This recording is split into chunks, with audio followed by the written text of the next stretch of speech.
एक बार एक गांव में अर्जुन नाम का एक लड़का रहता था। सभी लोग उसे बहुत बुद्धिमान समझते थे, लेकिन अर्जुन ज़्यादातर अपनी लाइफ में कंफ्यूज रहता था। इसीलिए अर्जुन एक दिन एक बूढ़े साधु के पास जाता है और अपनी इस प्रॉब्लम को उनके साथ शेयर करता है।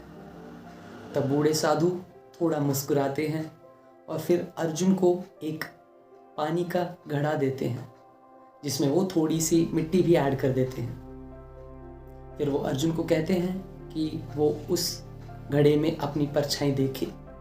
लेकिन जैसे ही अर्जुन उस घड़े में अपनी परछाई देखता है तो उसे मिट्टी और गंदगी के सिवाय कुछ भी नज़र नहीं आता, और इस पर अर्जुन थोड़ा परेशान भी हो जाता है।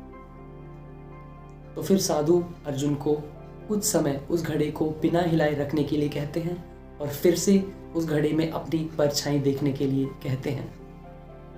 लेकिन जब दूसरी बार अर्जुन उस घड़े में अपनी परछाई देखता है तो उसे अपना चेहरा साफ साफ नजर आने लगता है, और इस पर अर्जुन एकदम से हैरान रह जाता है और वो इस हैरानी भरी नज़र से बूढ़े साधु की तरफ देखने लगता है। तब बूढ़े साधु अर्जुन को एक्सप्लेन करते हैं कि हमारा माइंड भी बिल्कुल उस पानी के घड़े की तरह रहता है।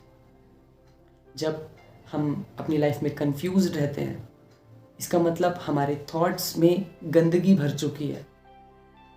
लेकिन जैसे मिट्टी के घड़े को कुछ समय बिना हिलाए रखने पर गंदगी नीचे चली जाती है और साफ पानी ऊपर आ जाता है, उसी तरह जब हम कंफ्यूजन के समय अपने माइंड को, अपने आप को शांत होने का थोड़ा समय देते हैं, अपने आप को रिलैक्स होने का थोड़ा समय देते हैं, तब हमारी कंफ्यूजन धीरे धीरे करके ख़त्म होने लगती है और हमें अपने लिए सही रास्ते नज़र आने लगते हैं। तो दोस्तों, इस तरह से अर्जुन ने बूढ़े साधु से एक बहुत इम्पॉर्टेंट लेसन सीखा कि जब भी हम अपनी लाइफ में कंफ्यूज हैं तो बजाय कि हम एकदम से कुछ एक्शन ले, एकदम से कुछ डिसीज़न ले, हमें अपने आप को शांत होने का थोड़ा समय देना चाहिए, थोड़ा वेट करना चाहिए उस टाइम पे, और उसके बाद ही हमें अपने लिए कुछ डिसीज़न लेने चाहिए, कुछ एक्शन लेना चाहिए।